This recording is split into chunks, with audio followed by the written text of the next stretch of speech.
pakinggan po natin ito, no po. Baka mamaya tayo din po bilang mga Kristiyano ay wala pa pong paniniwala sa Panginoon. Now, ito po yung ating pag-aaralan, who will believe? Naniniwala ka ba sa oras na ito na kaya ka nandito ngayon dahil gusto kang iligtas ng Panginoon?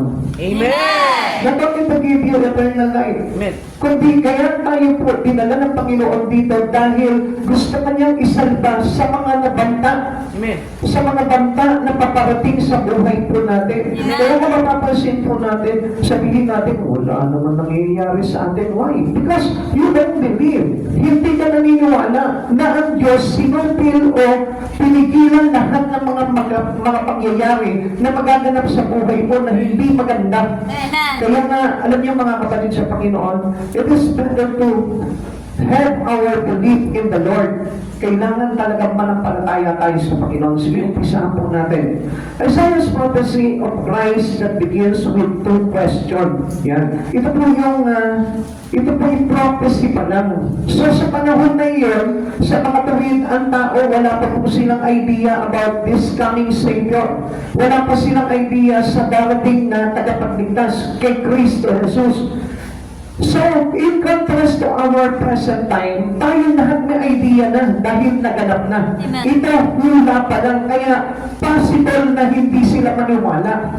Pero at our present time, alam natin naganap na, pero imposible sa atin na hindi pa rin tayo maniwala. So, ang ibig sabihin po nito, hindi natin tinatanggap si Yesu Cristo kung until now, nakakilala na tayo sa Diyos, pero hindi pa rin natin pinapahalagahan o pinaniniwalaan yung mga bagay na ginawa ni Yesu Cristo sa buhay po natin. Kaya dito po, ang tanong po dito, yung dalawang tanong na pinasimulan sa pagpapahayag kay Yesu Cristo, who had believed our report? Sino ang maniniwala sa ipinabalita namin ito? Sabi po ni Isaiah. At yung ikalawang question, to whom is the arm of the Lord revealed? Ang sabi po dito, sino ang makakapagpatunay na pinahintulutan ito ni Yahweh? Come on mga kapatid sa Panginoon, marami po ng panahon na yun walang paniniwala sa mga inihuhula o ipinapahayag ng mga propeta po nung araw. Para sa kanila parang wala po silang kapag-ibig o wala silang simpatya doon sa bagay na ipinapahayag po ng propeta. Alam niyo, sa panahon po natin ngayon, malala po yung sitwasyon po ng mga Kristiyano po ngayon. Dahil sa panahon po natin, it almost done.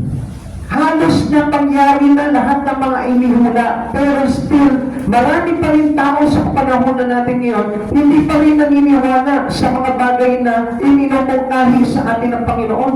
Like for example, yung manalig ka kay Kristo, magdudulot sa iyo ng kapangyarihan ng kaligtasan, hindi pa rin po sila lumalapit sa Panginoon. So, ibig sabihin po nito, pagpapakita po ito ng hindi paniniwala at pananampalataya sa Diyos. Yung sinasabi po sa karamihan na mahalaga ang pagsisimba, ang pagpupuri, ang paglilingkod, ang pag-aaral ng salita ng Diyos, pero hindi pa rin ginagawa ng tao. Kaya napakalaki po ng conflict na ito, and many people today, as well as Christian today, having a struggle about their belief in Christ Jesus. Amen. Masyado po parang nalilimitahan yung ating pananampalataya, although pinakita na po sa atin at naganap na po yung ibang mga propesiya o hula ng mga propeta, but still, hindi pa rin ganap ang paniniwala ng tao. Now, kung papansinin po natin ito, these two questions that call for faith, ang hinahanap po talaga sa atin dito, yung katibayan at pagkapagiging pananampalataya natin. Amen. Yung ating sapat na pananampalataya pagdating sa Panginoon. Yung ating malalim at malawak na pananalig sa ating Panginoon. Amen. Ang sabi po dito, we will believe because God's word declares it. Ay, ito pong pinapahayag na ito, this is absolutely the words that coming from the mouth of God. Ito po'y galing kay Yahweh. Amen. So sa madaling salita, kapag tayo po ay binasahan ng salita ng Diyos, it is the message to you by God at this moment.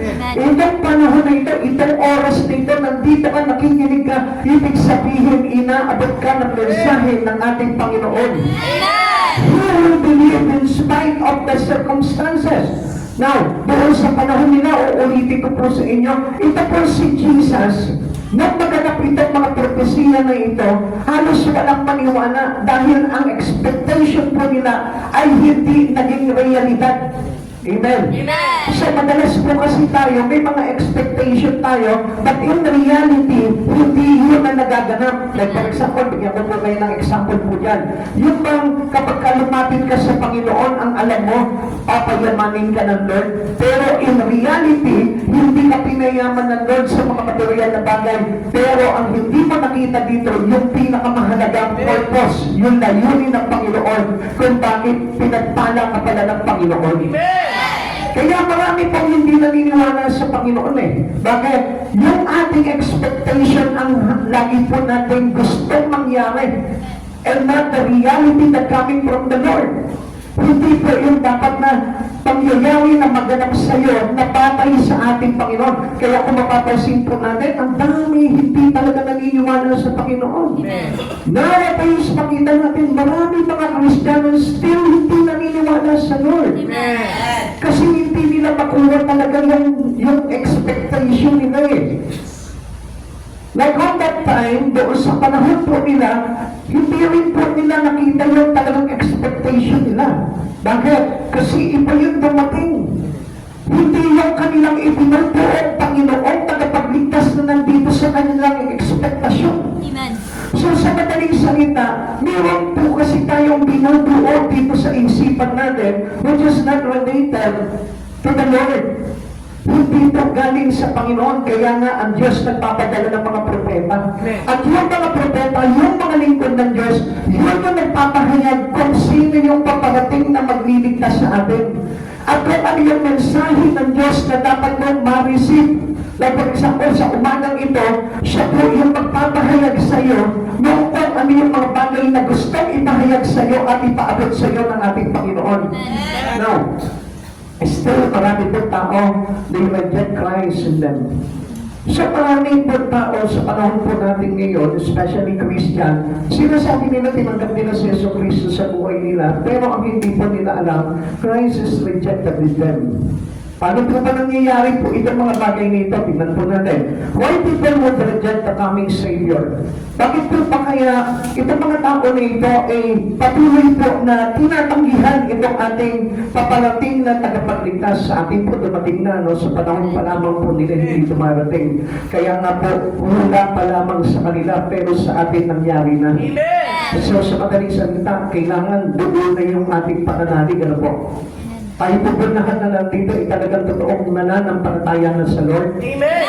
Na kahit tanggalan ka ng lahat ng bagay sa iyo, mananalig ka pa rin sa Panginoon. Amen. Na kahit na sa kabila ng circumstansya darating sa buhay mo, panghahawakan mo pa rin ang Diyos na matibay sa buhay mo. Amen.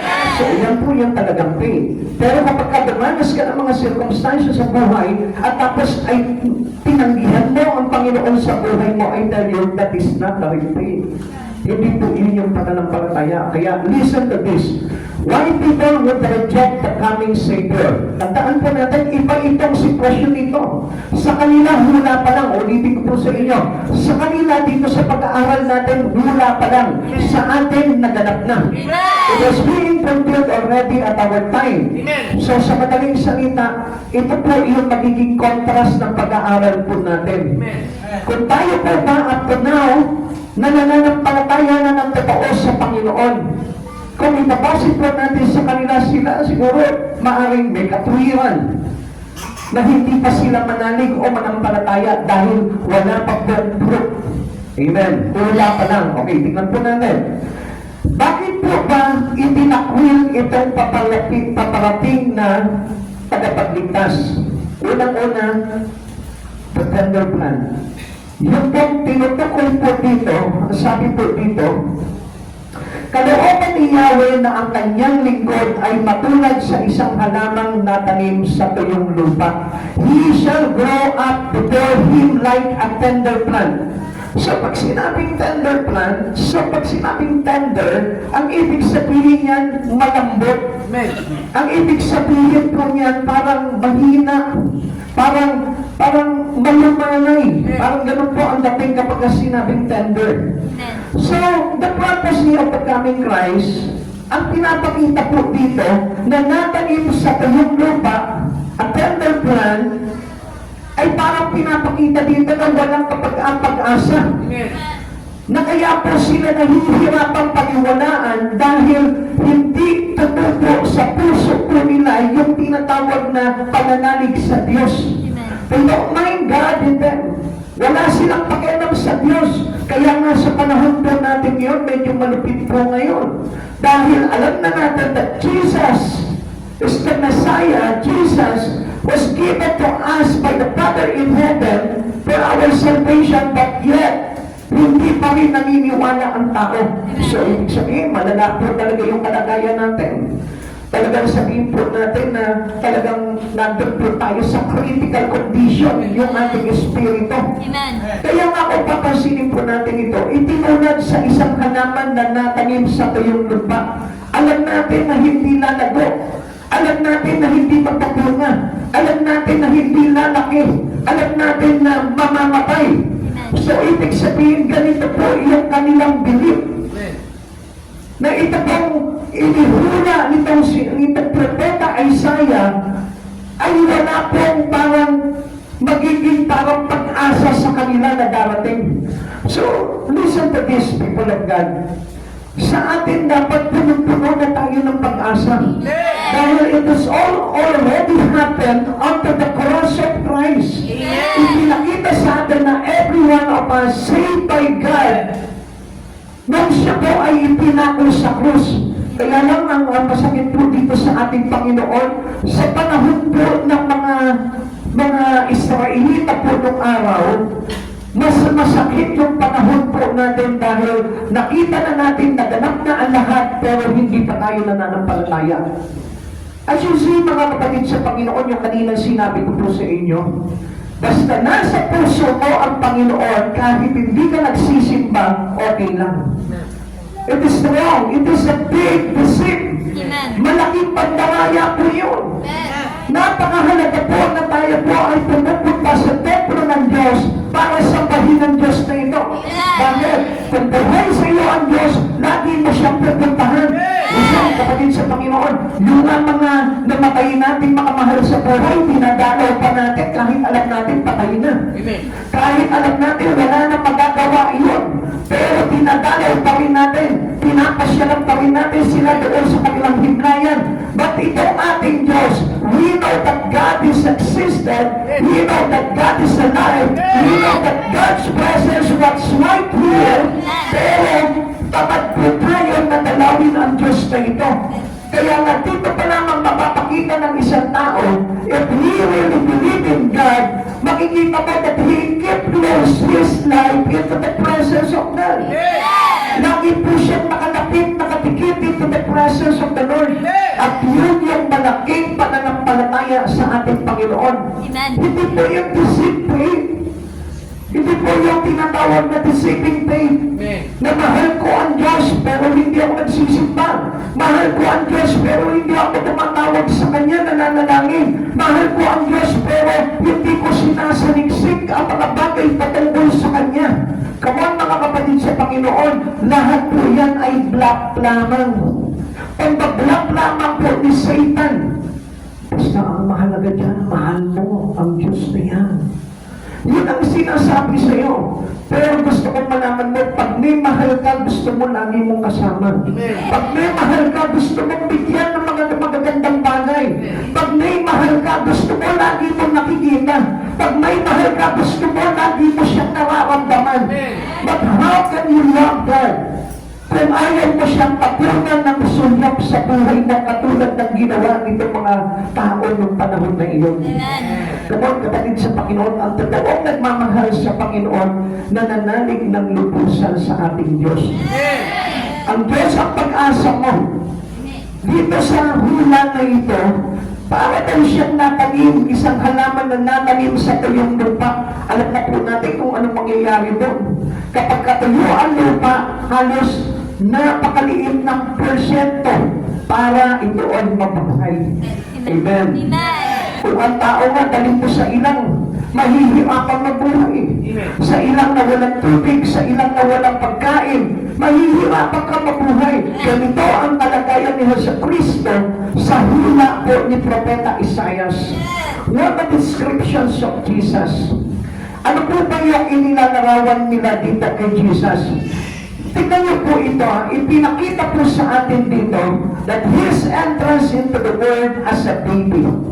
Yung kanyang kapanganakan pa lang po dito, if you read Luke chapter 2 verse 1 to 20, yung kapanganakan ni Jesus, siya po ay walang puwang o wala siyang parang lugar doon sa bahay panuloyan, kaya doon sa sapsapan na lang, sa kulungan na lamang po ng mga kambing, ng mga baka, doon siya isinilang. So this is a humble coming. So ibig sabihin po nito, napakaliit. At hindi po yung expectation na kung saan hari ang darating. So, kalimitan, ang hirap po talagang manalig. Ang hirap na maniwala. Like for example, parang halimbawa, mayroong nagsabi sa iyo na maliit na bata at nagsabi sa iyo halimbawa na ang kaligtasan ay nasa ganito. So, siguro mahirap paniwalaan dahil maliit na bata na. So, kung halimbawa magsasabi sa iyo is 3 years old lamang na bata, ang hirap paniwalaan yan. Ganyan matanda na at pagkapogi-pogi pagpastor, hindi pinaniniwalaan eh. Yung pa po kaya't batang paslit, yun na pag tumanda na sa paglilingkod sa Panginoon, ay hindi pa halos pakinggan at paniwalaan. Yung pa po kayang batang maliit. So, ang ibig sabihin po nito, yung kalagayan ni Jesus nung siya'y dumapit dito sa mundang ito, ipinanganak sa sapsapan. And who will believe that this young baby born na doon sa sapsapan ipanganak ay magiging haring tagapagligtas. Ang pag sinabing hari, kailangan sa malaking panasyo yan. Kailangan na babalutan yan at ng mga mariringal na kasuotan. So, yun po yung expectation ng kanilang pananalig. Naulisan mga kapatid sa Panginoon, tayo ang expectation ng pananalig po natin kapag tayo yung pinibless. Kapag tayo yung pinayaman, na kapag sa pag-church ko, sa paglilingkod ko sa Panginoon, bumagsa ang kayamanan sa buhay ko, doon ka lang magkakaroon ng pain sa Lord. Pero that was a big lie. Hindi doon nasusukat, kundi even on the midst of circumstances, still nandun pa rin, nag-overflow pa rin sa puso mo yung pananalig kay Jesucristo. Kaya hindi naman po kadali yung sinasabi ng John 3:16 na whosoever believe in Him at ang sino man sumampalataya sa Kanya ay hindi mapapahamak kundi magkaroon ng buhay na walang hanggan. Yung mananampalataya ka sa nakikita mo lamang na parang walang pag-asa. Kaya nga maraming na kalimitan, maraming mga Kristiyano nagsasabi, wala naman ako nababalan sa pag-church ko.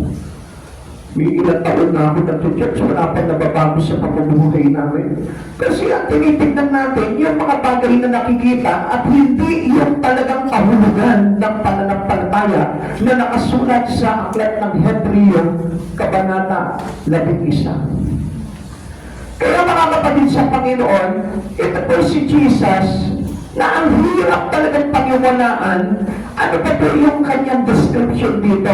Growing up in a family. So parang katulad lamang natin. So paano napapaniwalaan ito? Tao lang ito eh. Hindi nanganak ni Maria, naturang tao. Baligtad nga po ang paniniwala ng tao. Come on, listen to this. Itong si Jesus ay ipinanganak sa pamamagitan ng banal na Espiritu Santo, hindi pinaniwala ang tagapagligtas na galing sa Diyos. Ito si Maria, alam nating tao, pero kiniklaim nila na Diyos. Come on, it is a big lie. Amen. Instrumento si Maria para doon sa the miracle of incarnation. So para magkaroon ng laman, ito pong Espiritu ng ating Panginoon. Amen. Kaya ginamit si Maria, pumasok into the womb of Mary, the Holy Spirit, and the baby born into the flesh. Come on, yun po si Jesus. Amen. Kaya hindi nila makilala, they don't believe in Jesus. Bakit ganito yung tao? Tagapagligtas, hari, tagapagligtas. Pero bakit ganito? Parang a humble one. It is a pure one. Sabi nila mahirap. Galing sa pamilya ng mga mahihirap, tagapagligtas. Kaya lalo na nung pinapahirapan pa si Jesus, pinupuntong pa si Jesus, wala pong makapaniwala sa kanya because of the description of Jesus. Amen. Amen. Kaya hindi nyo napansin, adapted din po ng mga kumpanya ngayon yan, na kapag halimbawa nag-apply ka sa isang kumpanya, kailangan maganda ka, kailangan pastorela ka, kailangan mamahalin yung mga suot mo, kailangan Inglesera ka, pagka Pilipino, Tagalog ka, Ilocano, Kapampangan, o ano bang salita mo, nagkakaroon ng discrimination. Amen. Kailangan fluent ka pagsalita ng English, para na sa ganang presentable ka daw. Amen? Kaya hindi niyo po ito napansin. Kapag maliit ka, ayaw nila sa'yo. Gusto nila matangkad. Pag matangkad ka naman, ayaw din nila sa'yo. Bakit? Kasi sila mismo na i-insecure kasi mas matangkad ka sa kanila. Ang daming basihan ng tao na hindi naman po dapat. Kaya nga po, mali rin po yung pananampalataya nila. Ang sabi po nila, bakit ako mag-church yan? Eh, tignan mo nga, yung church sila mahirap lang. Dito ako mag-church sa mayaman na church. Ang basihan po nila, yung mga bagay na nakikita po nila. Kaya nga po, ang maging ang tao, para lang manalig sa Diyos, kailangan makakita ng himala. Minsan ang himala ay nasa puso na ng isang tao. At hindi po na kailangan na magpalabas pa ang Diyos dito ng hating dagat, magpalabas pa ang Diyos dito na nagsasalitang asno para lamang manampalataya ang isang tao. Ang laki po ng pagkakamali, ano? Kaya maraming mga Kristiyano nadadaya. Kaya ang akala po ng iba, kapag ka po sila ay pinayayaman, yun ang totoong pagpapala ng Diyos. Kaya mga kapatid sa Panginoon, wala doon ang basihan.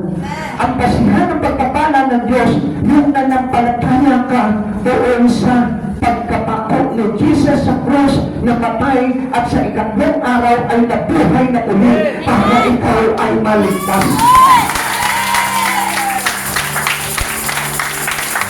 Tenderness would always be a part of his life. Yung pagiging mabatang kalooban niya, malambot na puso niya, malumanay na kanyang pagkatao. Yun po yung tinatawag na softly hearted of Jesus na kung saan laging kaagapay niya na yun sa kanyang pagiging Diyos. He had time for ang little children. Kung mapapasin po na natin po dito, mahalaga sa kanya ang mga maliliit na bata. Hindi niya po sinabi, hayaan mo na muna yan, maliit na bata pa yan, maliit pa yan. Marami pang pagkakataon niya, pagyaman mo na maglaro yung mga bata na yan, hayaan mo na sila. Pag sa hustong kulang na yan, doon natin ilapit sa Panginoon.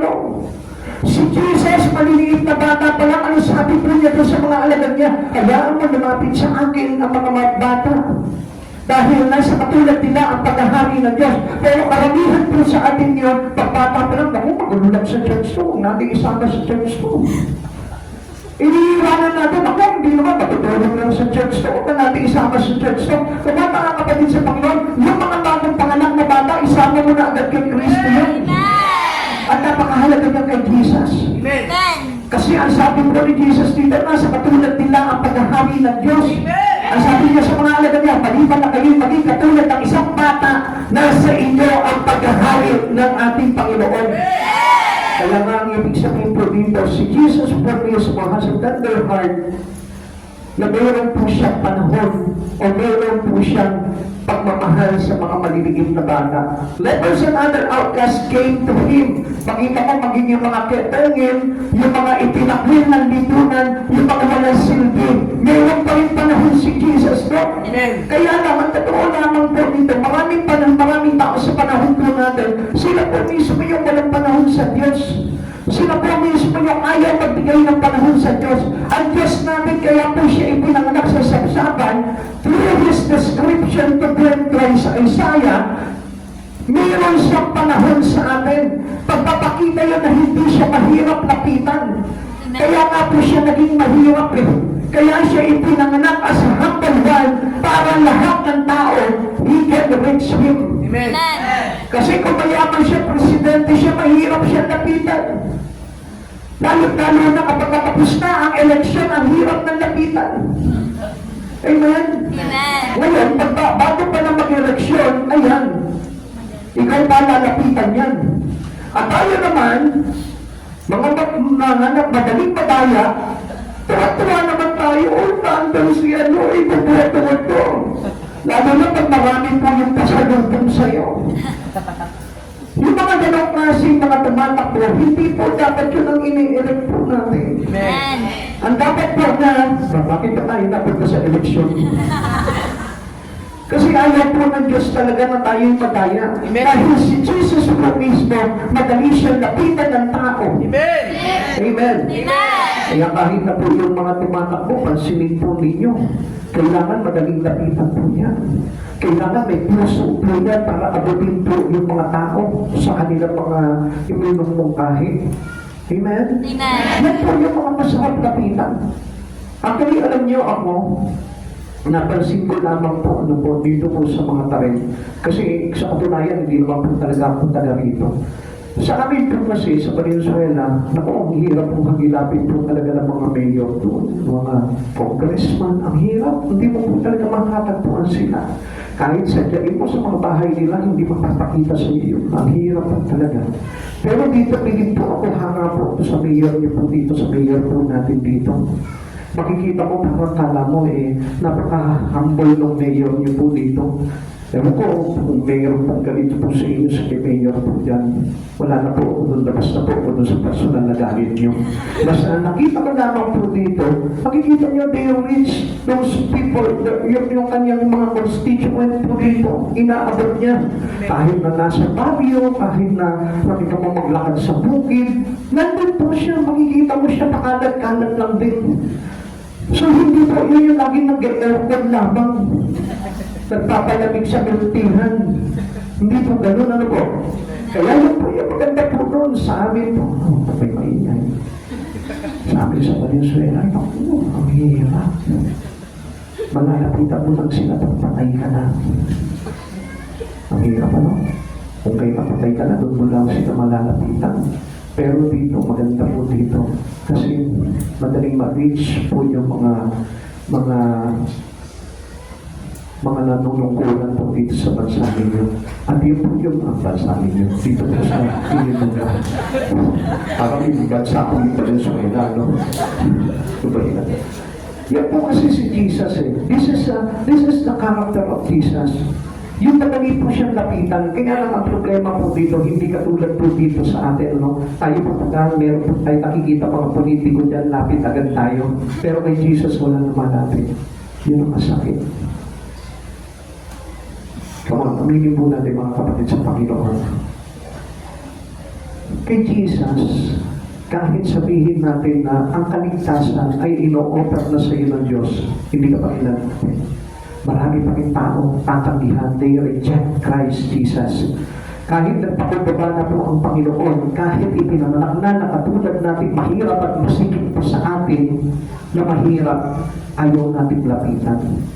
He received the broken, the sad, and the sinful. Kaya wala pong dahilan para hindi po tayo tanggapin ng Panginoon. Kaya nga napaganda po nitong Panginoon natin eh. Because He has a tender heart that can reach every people around us. Amen. Mapapansin natin kahit sino ka eh. Pwede kang kabatin ng Diyos na ito eh. Kaya lang ang problema natin po talaga, tayo'y inaabot na ng Panginoon, tayo po yung lumalayo. Bakit? Kasi hindi siya yung ating pinaniniwalaan. But if you really believe in Christ Jesus, kahit hindi ka tawagin ng Panginoon, kusa ang lalapit sa Kanya. Hindi ka lalayo sa Kanya. Because you trust God that your salvation is reliant on Him. Sa Kanya lamang po nakatiwala yung ating kaligtasan.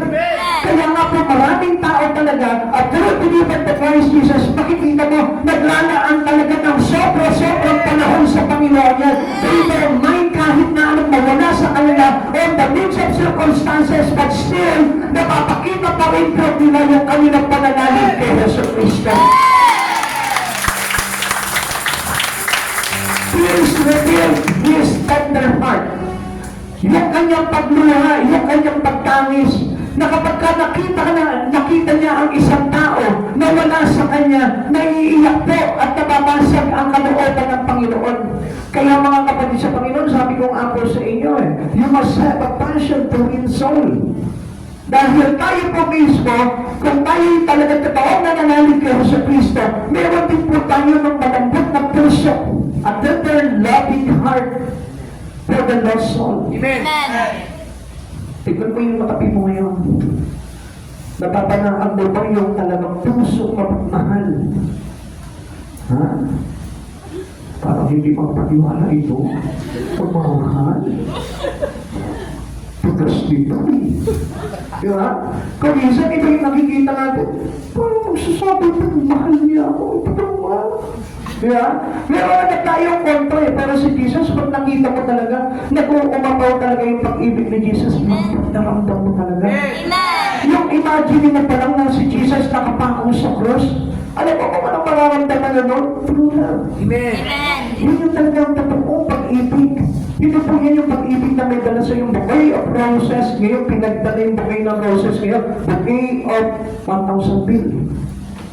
Diba? So, hindi niyo po ba napansin? Sinisinaw tayo sa katalian. Instead na sa atin po, ang pag-ibig po ng araw ay talagang bouquet of roses red roses. Pero ngayon, para masabi mong mahal mo ang isang tao, bibigyan ka ng bouquet ng tig-iisang libo. Mga kapatid sa Panginoon. Pero ang totoo po talagang pag-ibig, yung iyong mahal sa buhay, pinapako mo sa krus. Hindi yung kasalanan niya. Inilalapit mo siya sa krus ng ating Panginoong Jesucristo. Yun yung totoong pag-ibig niya.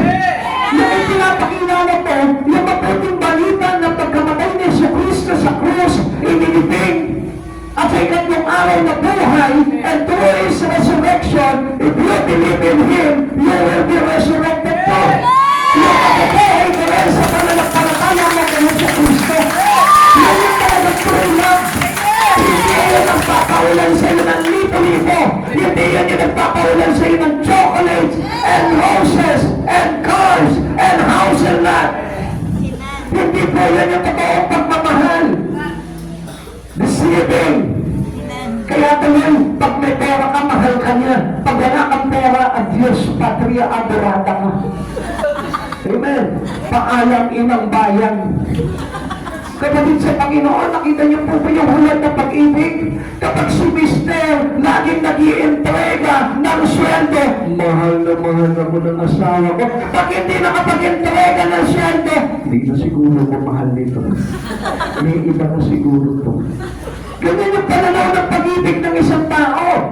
Kaya nga po, hindi nila makita through the description of Christ Jesus, a humble one, ipinanganak sa sabsaban at kapiling ng pamilyang mahihirap, hindi panipaniwala sa mga tao.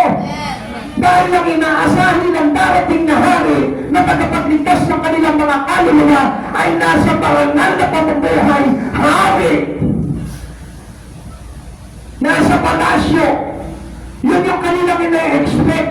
Kaya alam niya mga kapatid sa Panginoon, hindi nasapatan talaga yung kaluluwa natin eh.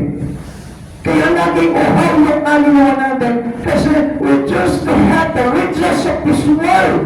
Amen. Mas pinipili natin yung yaman ng sanlibutan kaysa doon sa paghihirap na ginawa ni Jesucristo para maligtas ang isang nilalang. Amen. Amen. Amen.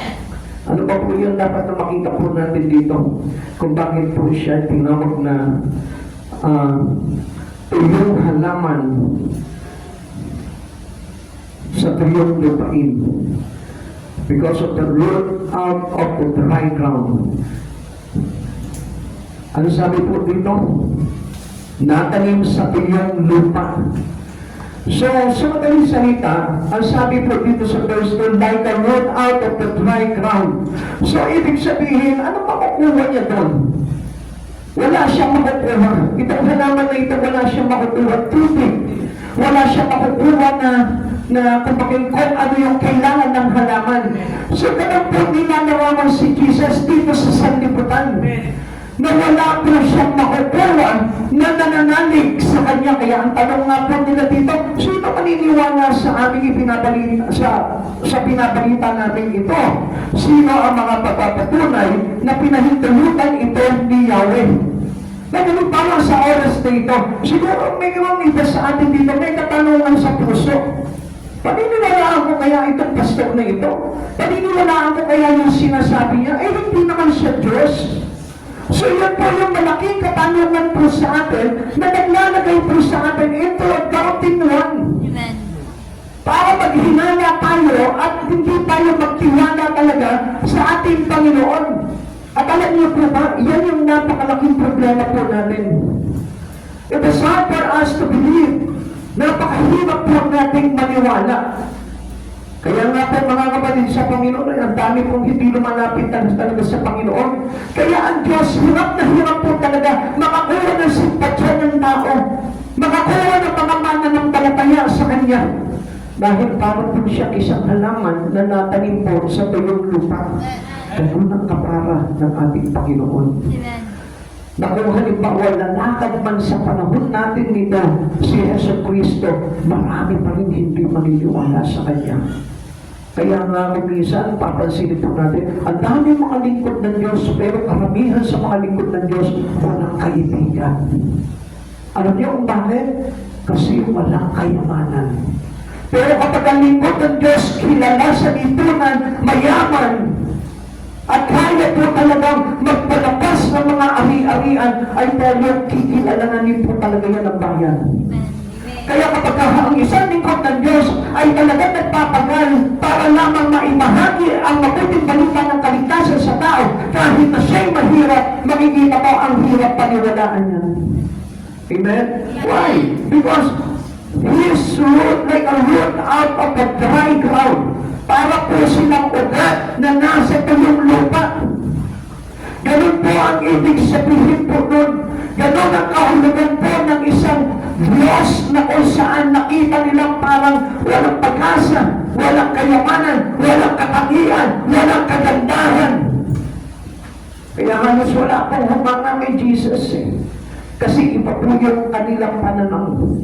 Ang tingin po nila kailangan hari, kailangan nakasakay sa isang karuwahe, napapalutan ng mga pandigmang kasuutan, nakakatiwa sa malaking palasyo. Yun po kasi yung aming pananaw, even up to now. Kaya marami po hindi naniniwala sa katotohanan kay Kristo sapagkat ang basihan nila, bakit si pastor? Nakikita ko, kulang na kulang pa, ang dami pa mga parang hirap na hirap pa sa buhay. Kasi hindi yun ang basihan po talaga ng pag-asa natin. Ang pag-asa po natin ay na kay Kristo Jesus. Kaya nga ano sabi ng Biblia, kung ang pag-asa mo ay nakabase lamang sa mga bagay sa sanlibutan, ikaw na ang pinaka-masahol na tao. Amen. Amen. Israel seems unlikely to produce him. Na kung papapasin po natin para malabang magbunga ang lahat ng mga bagay na ginawa ni Jesus dito sa lugar na ito. Kaya mapapansin po natin bakit po kaya parang napakalabo, parang hindi matanaw talaga yung mission ng ating Panginoon sa kanyang plano, yung kanyang purpose dito sa lupa. Because they had stoned the prophets and abused their message. Katulad pa rin po ng panahon natin ngayon. Mabuti na lamang po kayo, nananampalataya namin, nananalig sa Diyos. Dahil po sa pakikinig ninyo ng salita ng Diyos na ipinapahagi po sa inyo, yun ay matatawag po natin malaking pananampalataya na natin sa Panginoon. If you really accept it, and if you planted into your heart, I tell you that was free. Amen. At masigit pa po yan kapag ipinamubuhay mo, lahat ng salita na ipinimensahe sa atin ay talagang totoo pananampalataya yun. Amen. They become subjects of the Roman Empire. Sila po ay naging malaking usapin sa mga Romano po noon, kaya ito po yung mahigpit na kalaban po nila, ang mga Romano po noong araw. Kaya nga po yung imperyo na Romano po noong araw against po panagihan sa mga aral pagdating po kay Kristo. Kaya nga po huwag po kayong maniniwala sa mga Romano. Dahil sila po mismo ay walang pananalig sa Diyos.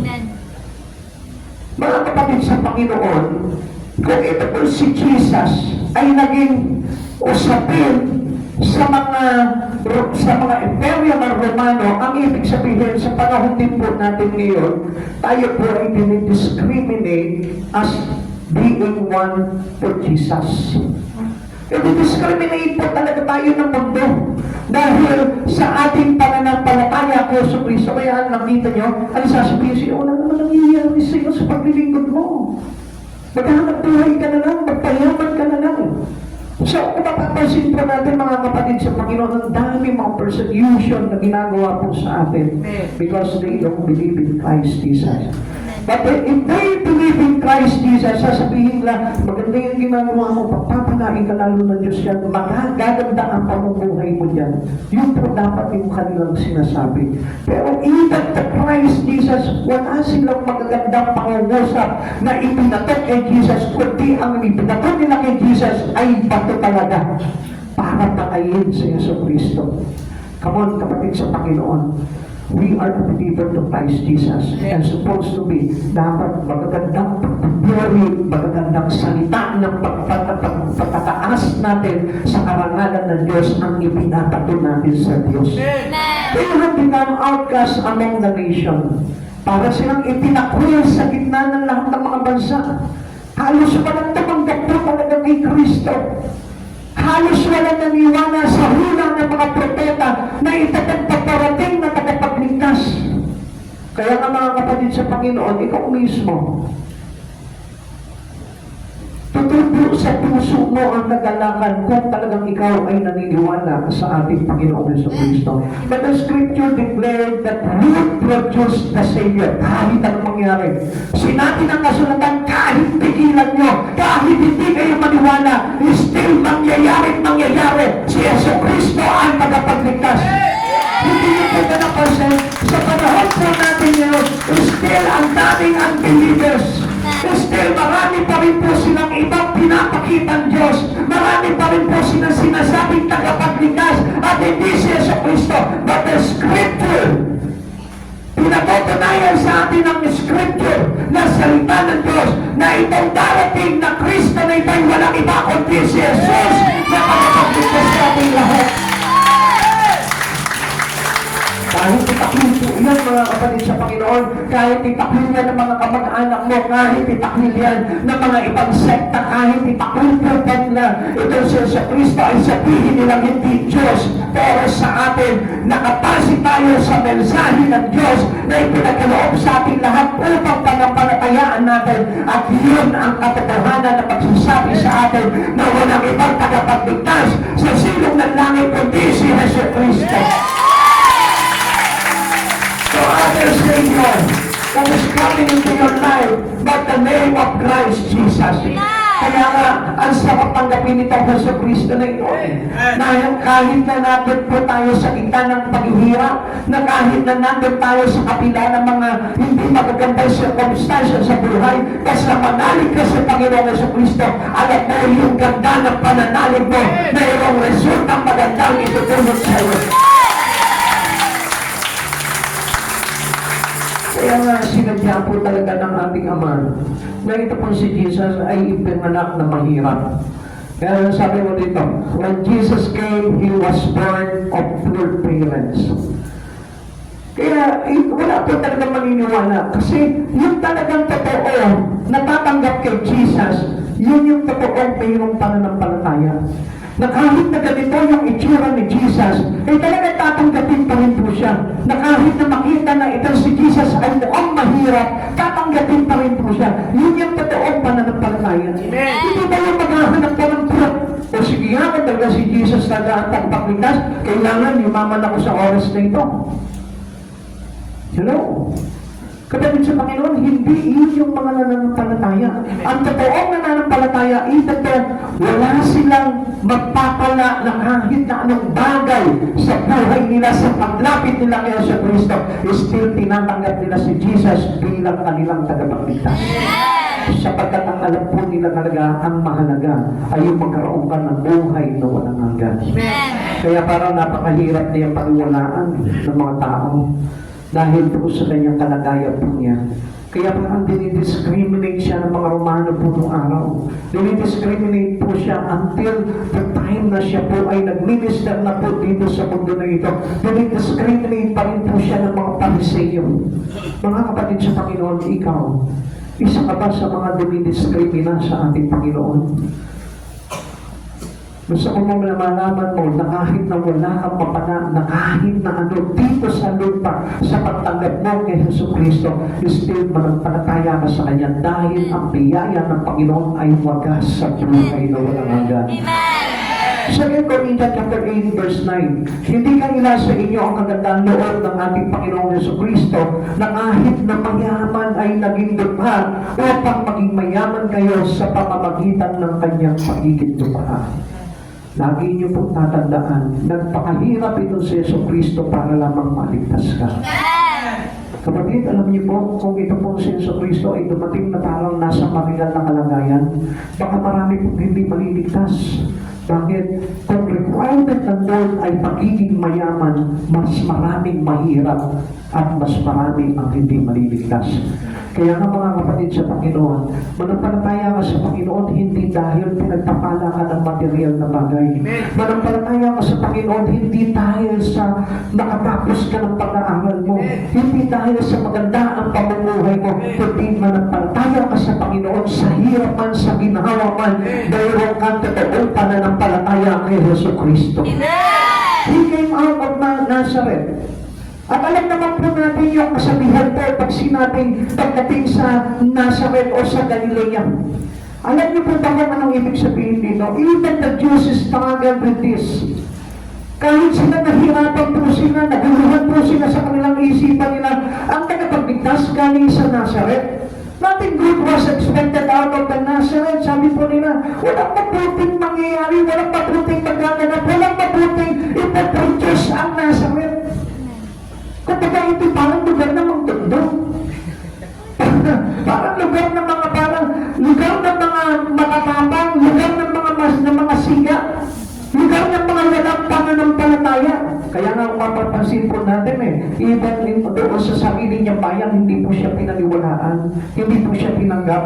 Kaya sana po sa atin po, dito sa mga tarin, tanggapin natin si Yesu Cristo ng totoo. Amen! Amen? Na kahit na anong kalagayan natin, dapat tanggapin po natin ang buong katotohanan ng Diyos sa buhay po natin. Amen. Hindi lang sa pamamaraan gusto lang natin, kundi sa pamamaraan na kailangan talaga. No choice. Wala tayong choice. Wala tayong pagpipilian. Kundi kailangan natin talagang manampalataya sa Diyos. John chapter 1 verse 46, may mabuti bang maaaring magmula sa Nazareth? Tanong ni Nathaniel. Sumagot si Felipe, halika tingnan mo. Mga kapatid sa Panginoon, kung hindi natin bubuksan yung ating paningin, hindi mo makikita yung magandang ginagawa ni Yesu Cristo sa buhay mo. Sa tingin mo mga kapatid sa Panginoon, sa oras na ito, kung talagang ikaw kilala mo si Yesu Cristo, kung papipiliin ka sa oras na ito, yung kayamanan ng mundo o si Yesu Cristo, siguro maraming tao pipiliin yung kayamanan ng mundo. At sasabihin lang, kailangan maging mayaman muna ako na sa ganon, malaya ko na magagawa na maglingkuran si Yesu Cristo. Ang kadugtong na tanong dito, paano kung halimbawa hindi ibigay sa iyo yung kayamanan ng mundo, paglingkuran mo pa kaya si Yesu Cristo? Kaya nga maraming tao, struggle po sila na paniwalaan ito si Yesu Cristo dahil alam nila na sa kanilang kalagayan, kailangan maging maganda muna ang kalagayan po nila before they believe in Christ Jesus. I tell you, that was a big lie. napakalaking kasinungalingan na kailangan na tayo po ay talagang maging maganda muna ang kalagayan ng ating pamumuhay dito sa mundong ito before we believe in Christ Jesus. Before we accept Christ Jesus. Come on mga kapatid sa Panginoon, do not be deceived. Magdaraya po ang kaaway. At gusto ko po na malaman po ninyo, ang lahat ng pagpapala ay nandun sa kalangitan ng Diyos. Kaya nga sabi po sa atin ng Panginoon, huwag po kayo mag-import ng kayamanan dito sa lupa. Mag-import kayo ng kayamanan sa langit. At ano po ang ibig sabihin ng Lord yun? Believe in Christ whatever your experiences in this land. Kahit na ano po yung pinagdaraanan natin po dito, believe in Christ. Trusted Him with all our heart. Kailangan na siya yung panampalatayaan namin na kahit na pinagkakaisa ka, kahit na itinatakwil ka, kahit na walang-wala ka, kahit na wala kang trabaho, kahit na paslupa ka, I tell you one thing, mayroong Diyos na umiibig at nagmamahal pa rin sa mga itinakwil. Kaya mga kapatid sa Panginoon, siya yung dapat na kailangan talaga natin sa buhay natin. Kasi sabihin mo mahirap ka, kailangan mo si Jesus.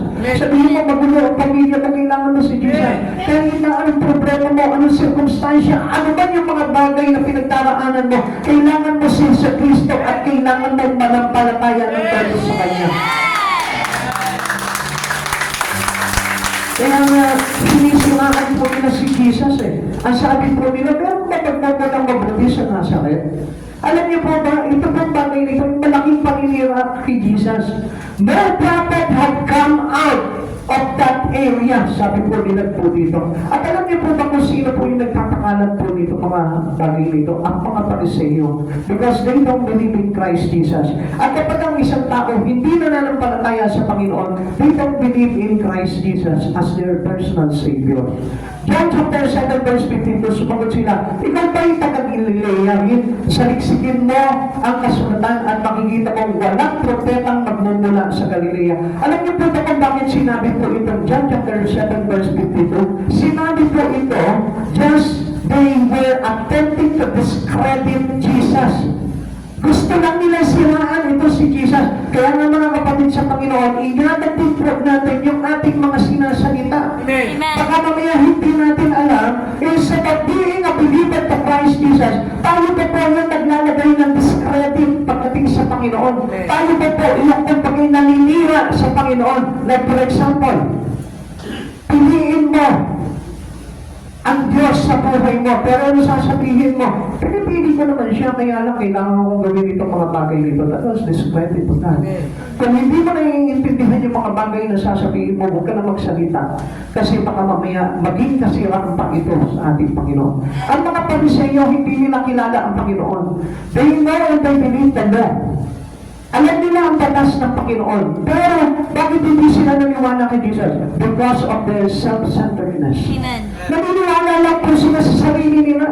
And not to Christ Jesus. Alam nila na maagal sa kanila yung corona ng pananampalataya ng tao.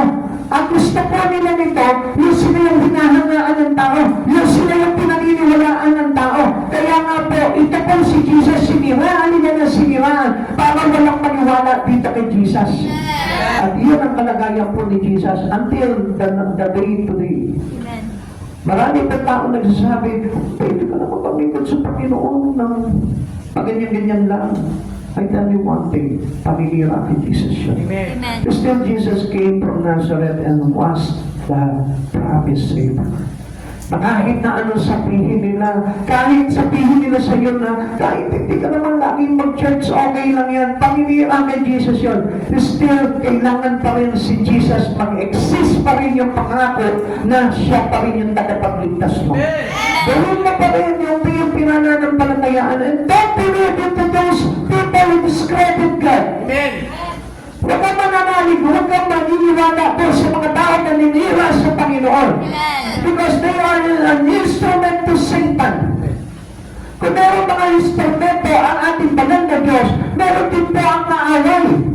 Na hindi po natin napapansin po dito to make a person discredit to God. Anong gagawin niya? Operan ng isang bagay ito po tao na ito para mawala kay Jesus. Amen. Nakita niyo na po yung pamamaraan po nito si Satan. Kaya nga sinabi nila, meron pa magbuting magbunga ito pong Nazaret na ito. Meron bang lalabas na mabuting bunga itong Nazaret na ito? Alam niyo po kung bakit? Kasi kahit na po saan mag-exist si Christ, siya yung itinalaga ng Ama para maging tagapagligtas po natin. At alam natin na meron po palaging oppressor po ang isang tao pag lumalapit kay Kristo.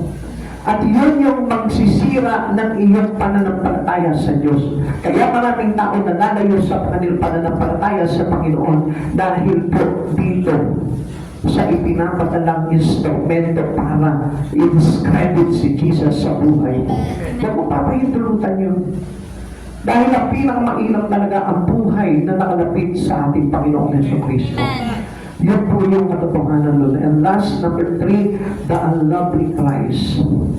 Yun po yung kanyang katangian na kung saan ay talagang halos hindi talaga makita. Tingnan niyo po ha. A surprising descriptions of Christ. Ito po mismo, kung bakit parang nagulat po yung mga tao sa naging description po ni Kristo dito, kaya marami po talagang hindi na nampalataya sa Kanya. Nothing in His appearance that we should desire Him. Marami po talaga yung parang walang maakit sa Kanya. Ang sabi po dito, kalooban ni Yahweh na ang Kanyang lingkod ay matulad sa isang halamang natanim sa tuyong lupa. Walang katangian, walang kagandahan, makatayag pansin, wala siyang taglay na pang-akit para lapitan. Kaya hindi niyo napapansin, ang hirap po na akayin ang tao palapit sa Panginoon. Hindi sila maakit. Like for example ngayon, naaakit ka ba sa salita ng Diyos? Paano po ba yung maakit sa salita ng Diyos? Yung talagang tipik ng puso mo para ka naiinlove lalo sa Diyos. Diba? Yung hindi ka inaantok kapag nakikinig ka ng salita ng Diyos, mas lalo ka nang bubuhay. Mas lalo parang piling pa lumalakas yung espiritu mo. Mas piling na parang gumagaan yung pakiramdam mo. Mas piling na parang napapalapit ka sa Diyos. Amen? Tanungin mo nga yung katabi mo, malapit ka na ba? Malapit ka na ba? Mga kapatid sa Panginoon, yun yung dapat na makamdaman mo sa oras nito. Kasi walang pang-akit si Jesucristo. Walang naaakit sa Kanya dahil walang nananampalataya sa Kanya. Pero kung ikaw ay tunay na mananampalataya, I tell you, na ikaw mismo, akit na akit ka sa karitan ng ating Panginoon. He is beautiful beyond description. Amen! Yun ang pagkakakilala mo, yun ang pagkakalarawan sa puso mo, na ubod ang ganda ang karitan ng Panginoong Jesucristo sa iyo. Kaya nga ikaw mismo, naaakit ka na lagi ka ng church, naaakit ka na lagi ka magbasa ng Biblia, naaakit ka na lagi mo kausapin sa panalangin ng Panginoon. Kaya lang maraming tao talaga hindi naaakit sa karitan ng Diyos. Walang ganda sa kanila si Jesus. Kaya nga isang halamang natanim sa tuyong lupa. Dahil hindi po makita talaga yung larawan ng kagandahan ni Jesus. Alam niyo kung bakit? Because of discredited. Yung ginawa nilang paninira kay Jesus, yung pagdawi sa pamlubog, panglalatigo, at sa pagpaparusa kay Jesus, hanggang sa pagpatay kay Jesus, yun yung nagpakita na kung saan hindi nila nakita yung ganda ni Jesus. Nothing show me about Christ. We still know nothing of His physical appearance. Ikaw niyo, anong ganda sa iyo si Jesus? Kaano siya kaganda? Kaano siya kaakit-akit sa iyo? Tanungin mo yung katabi mo. Kaano kaakit sa iyo si Jesus? Mamaya, pag yung crush mo, tinatanong, gwapo pa yung boyfriend mo yun. Gwapo talaga. Pero expression ka pa. Gwapo pa yung asawa ko. Ano ba ang gwapo mo? Pinagmamalaki mo, kapag natanong ka, maganda pa sa'yo si Jesus. Ganun lang yung isasagot mo. Konting tao. Kapatid sa Panginoon, this is unbeliever. This is the attitude of unbeliever. Yes, tinatanggap ko naman siya nakapagligtas, pero naakit ka pa talaga sa Kanya. Yes, kilala ko si Jesus nakapagligtas ng kaluluwa ko. Naakit ka ba sa Kanya? Na-inlove ka ba sa Kanya? Nakagandahan ka ba sa Kanya? Nauuhaw ka ba sa kanyang presensya? Kung talaga naaakit ka sa Panginoong Jesucristo, dapat sana hindi ka na mawala sa Kanya. Dapat sana malapit na malapit ka sa Kanya at huwag mong gagayahin yung sinasabi nila, kahit hindi ako nag-church, kahit wala ako sa church, inap ako sa Panginoon. Come on. Sorry to know you that. Hindi ko sinasabi ito para masakitan ka, kundi sinasabi ko ito para magising ka sa katotohanan. Dahil ang totoong pang-akit ng Diyos ay nasa pananampalataya mo. Amen. Na hindi ka mapakali kapag hindi mo nakikita si Kristo. Hindi ka mapakali kapag hindi ka nakakapakinig ng salita ng Diyos. Yun po yung aking karintan ng ating Panginoong Jesucristo. Kaya nga kapag nagbabasa ka ng Biblia, di ba parang iba yung nararamdaman mo, ang sarap sa pakinig. Yung basahin niyo parang nai-inspire ka kapag naririnig mo yung words of God. Yung kapag sinabi ng Biblia na sumampalataya mo sa Kanya, hindi ka mapapahamak, maliligtas ka, parang nararamdaman mo yung pag-ibig ng Diyos. Alam niyo, maliit lang po yung hindi makakaramdam ng pag-ibig sa Diyos. Yung mas mahal niya yung pera kaysa sa Diyos, maliit po ang tawag doon. He is paying discredit to God. At malaking paninira po yun sa ating Panginoon. At kailangan po natin maunawaan po ito. To understand and this verse, look before and after it. Tignan po natin ha. Kasi kung minsan hindi natin maintindihan po yung sinabi po dito eh. Yung sinabi po dito na para maintindihan po natin itong bagay na ito, itong verse na ito, basahin po natin before and after. This is the scene from the cross. Ang ipinapakita dito kaya wala pong maakit sa Panginoon dahil hindi nila alam ang halaga ng cross na ginawa ni Kristo. Dahil hindi nila naiintindihan. Ngayon, kung babasahin po natin Isaiah 52 verse 14. Before chapter 53, marami ang nagulat ng siya'y makita dahil sa pagkapagpag sa kanya halos hindi makilala kung siya ay tao. What you expect into your mind, the descriptions of Jesus' face, hindi yun. Kasi ang akala natin, yung nakikita po natin, pinapagkita ng picture eh. Ay, ganun pala ang itsura ni Jesus. Ang dami niya sugat, kapatid, hindi na sugat ang makikita mo. Hindi na mukha pala ang makikita mo, kundi sugat na. Wala ka nang makikita sa kanyang mukha. Ganon siya. Ganon siya.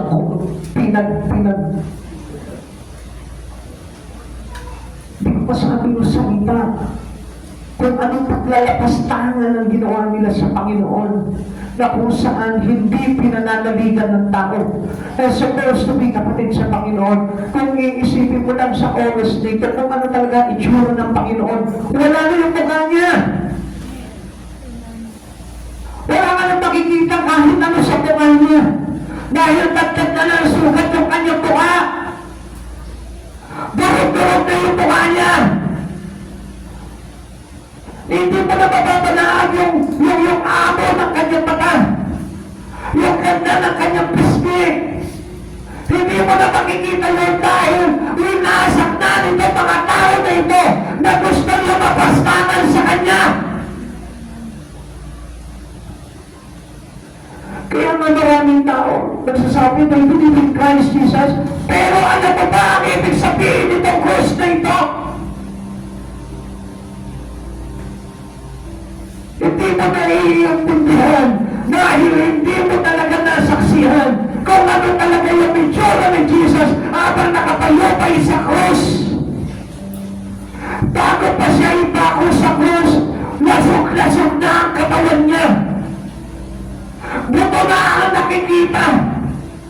And try to imagine it, people of God. If you really understand the situation that happened to him, our Savior, at kung bakit nangyari sa kanya yung bagay ngayon dahil sa kagagawan nating mga tao. Pero walang nagpahalaga sa kanya, walang nagtapon ng sugat man lang sa kanya, wala man lang nakondik.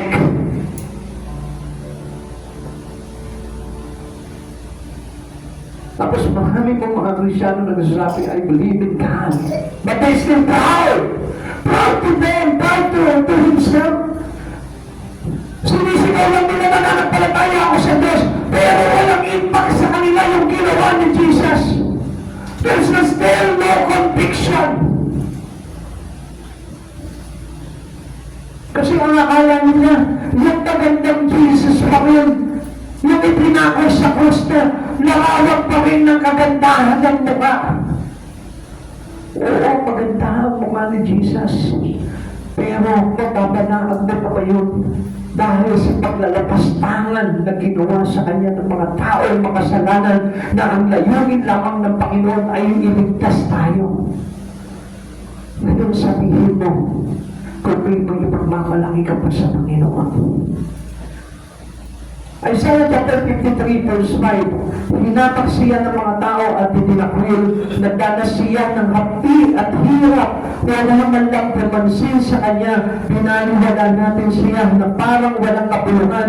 Tunay lang inalis niya ang ating mga kahinaan, pinagaling niya ang ating mga karamdaman, subalit tinangalan natin inyong parusa ng Diyos sa kanya. Ngunit dahil sa ating mga kasalanan, kaya siya nasugatan, siya ay pinubog dahil sa ating kasamaan. Tayo ay gumaling dahil sa pahirap na dinanas niya at sa mga hampas na kanyang tinanggap. Kapatid, lahat ng ito dahil sa akin, dahil sa iyo. Pero parang utang na loob pa ng Panginoon kung bakit nandito ka ngayon sa oras na ito. Are you the one who discredited God? Isa ka ba doon sa mga lumalapastangan? Isa ka ba sa mga nagpalataya? O isa ka doon sa mga naninira sa Panginoon? Come on! Kailan mo inamin sa Panginoon? Umiyak ka sa Panginoon, Lord? Kaya ka nagkaganyan dahil sa akin. Kaya nawasabihan na ba ako dahil sa kasalanan ko? Dahil sa kasinungalingan mo kung bakit ka laging minatay. Kailan mo inamin sa Diyos yun?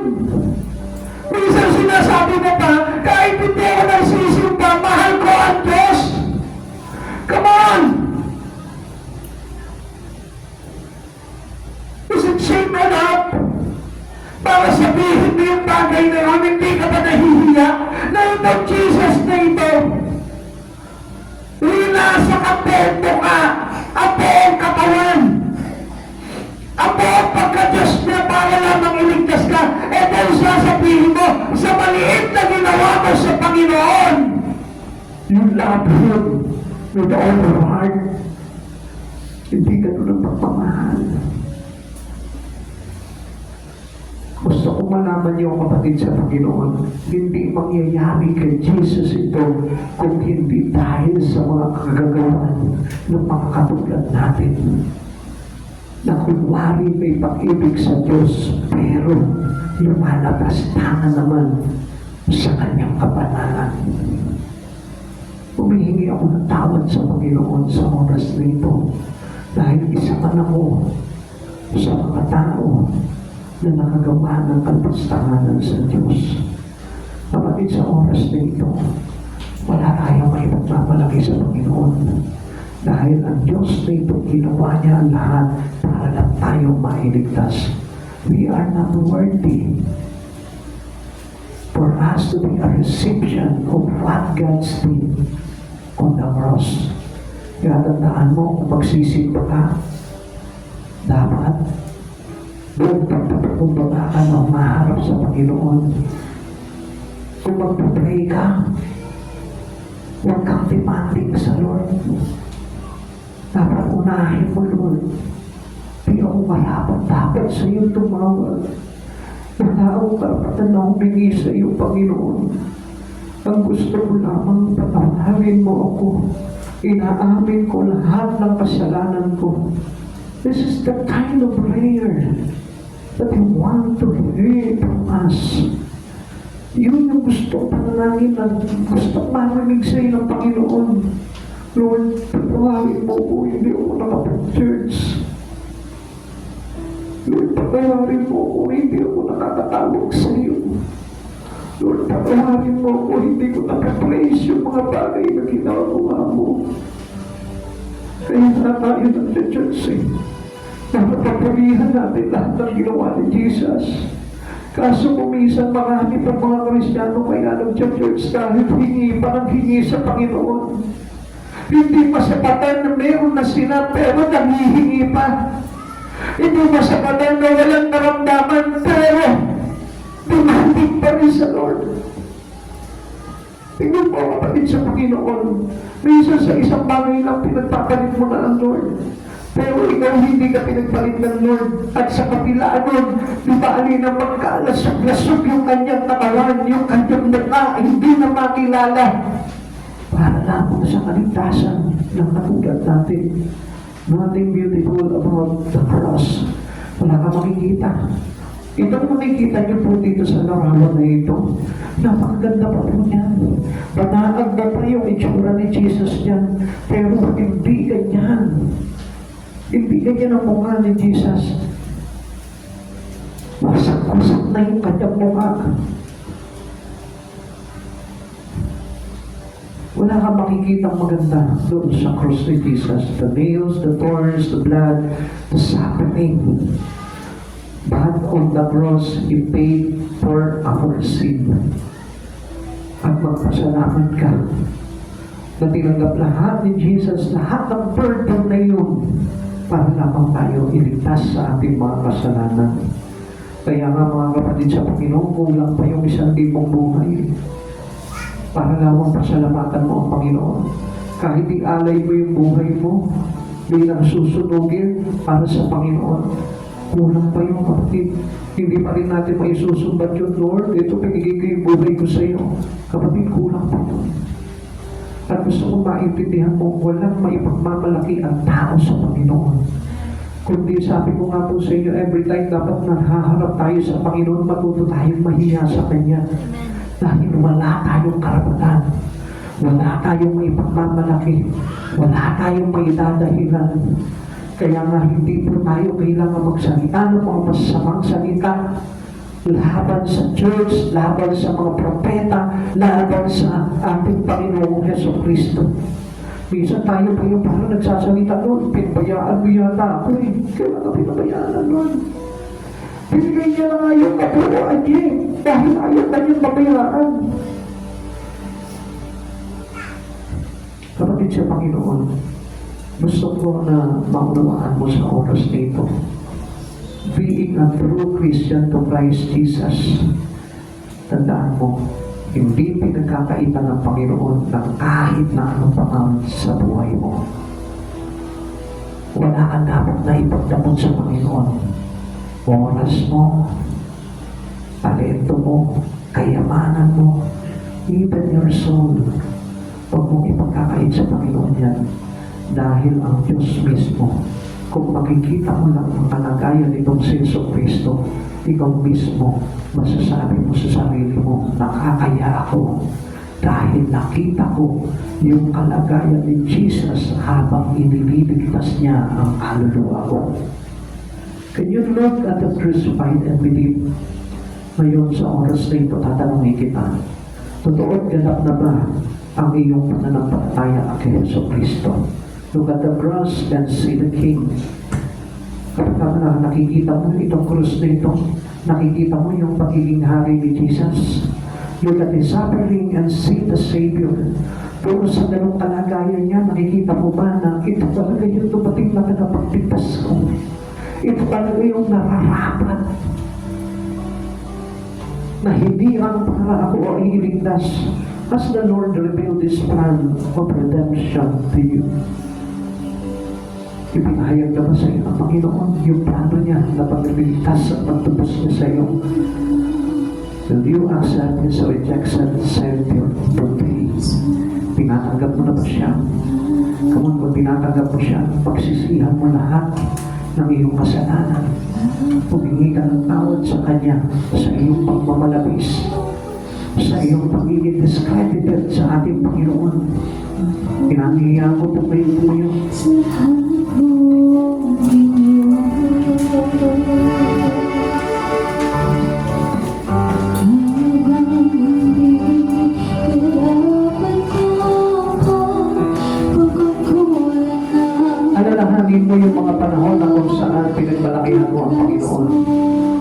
alalahanin mo yung mga araw na kung saan tinanggihan mo siya.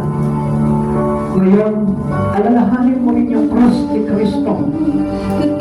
Tignan mo kung karapat na ba natanggihan ng isang katulad ko ang Panginoong Diyos na ito na nagsakripisyo ng lahat para lamang sa kaligtasan ng katulad po nating mga makasalanan.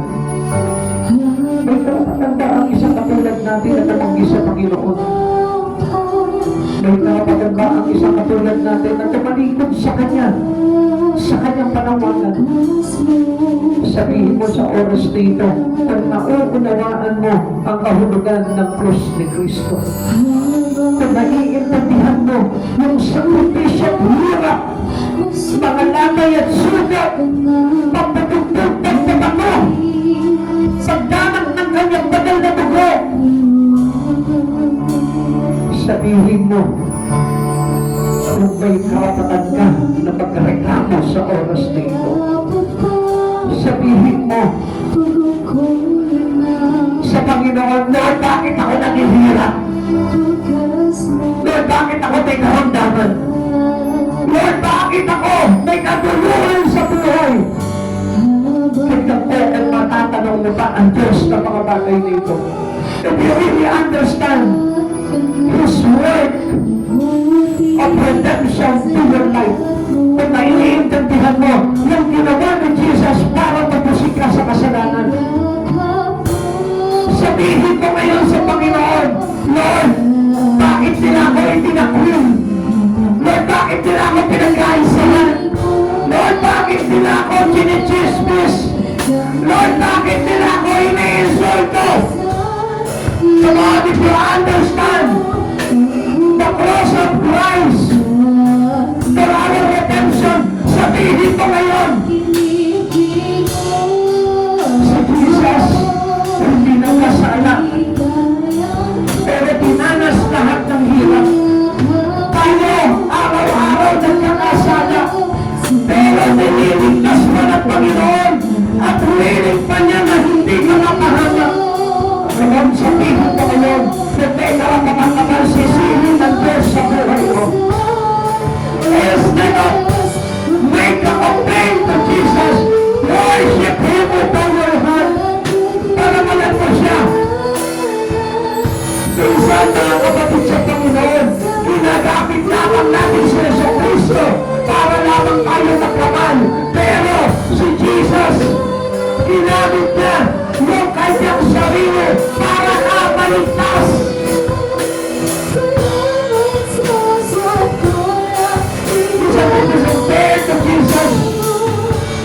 Si Jesus, ibinigay niya ang lahat-lahat. Ang panahon niya, ang lakas niya, ang pagkakas niya, everything ang ibinigay niya para maligtas ka. Tayong iniligtas ng Panginoon, hindi tayo makapagbigay. Kuhaunti lang ang binibigay natin panahon para sa Kanya. Sabihin mo ngayon, kung may karapatan ka magreklamo sa Diyos. Sabihin mo ngayon, kung may karapatan ka tumanggi na sampahin siya lagi sa buhay mo.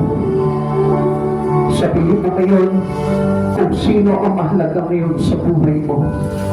Kung ang mundo na ito o yung ginawa ni Jesucristo pagliligtas para sa iyo, sa pamilya mo, sa mga anak mo, sa mga magulang mo. Sabihin mo kung anong mahalaga. If you really believe in God, kung talagang nananampalataya ka sa Panginoon, maiintindihan mo at mauunawaan mo kung anong ibig sabihin ng ginawa ni Jesucristo, makita mo pa lamang ang krus.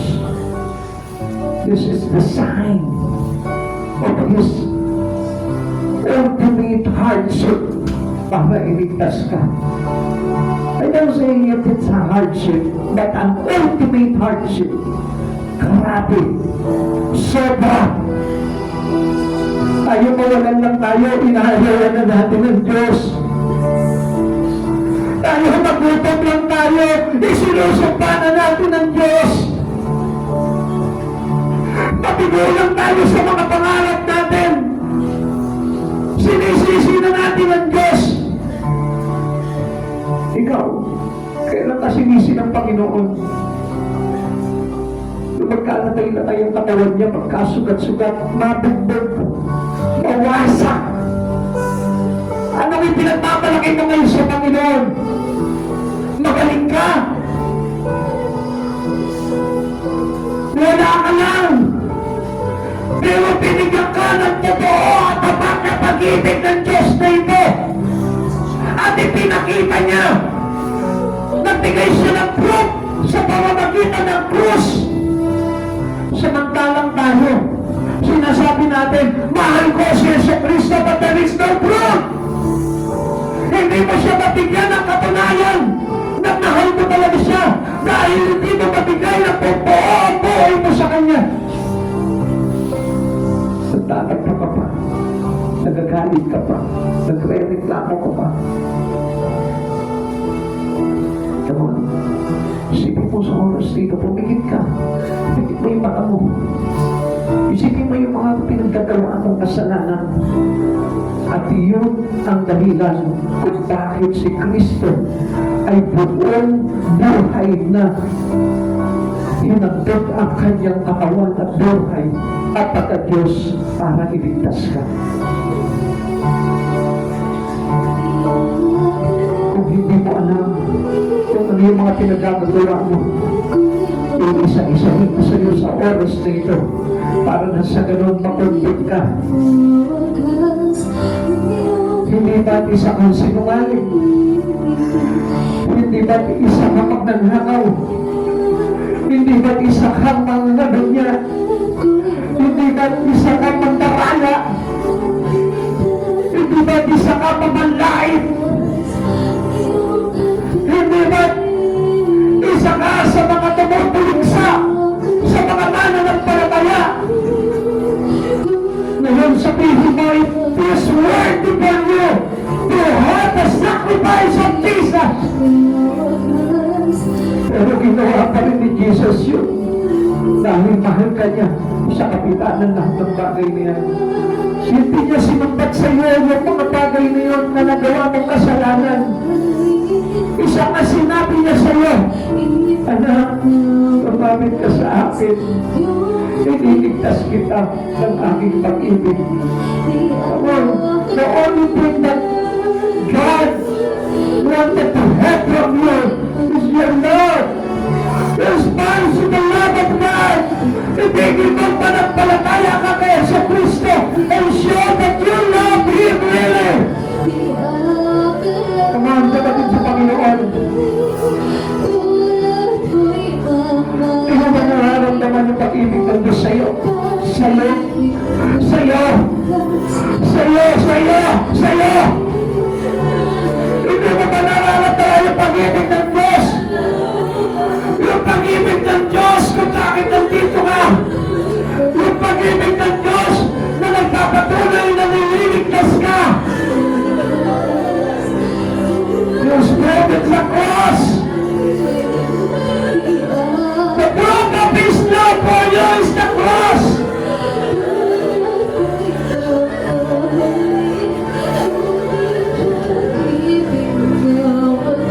Yun na nagpapatunay na inililigtas ka ng Diyos.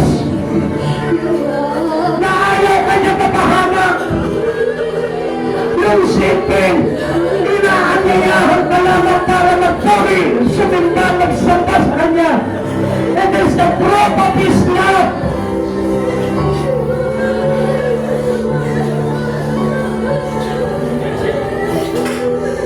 Darating na naman yung panahon ng pagbumita natin sa kamatayan ng ating Panginoong Jesucristo.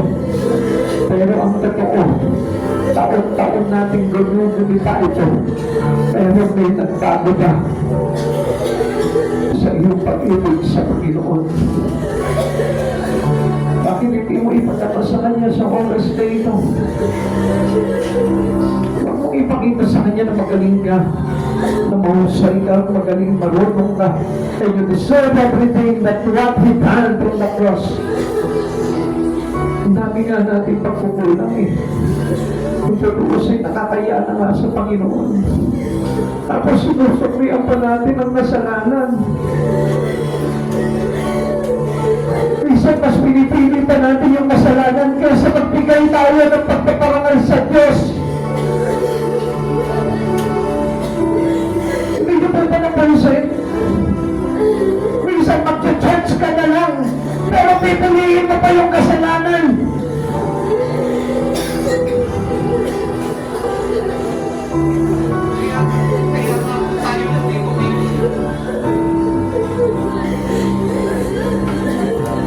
Because God loved us.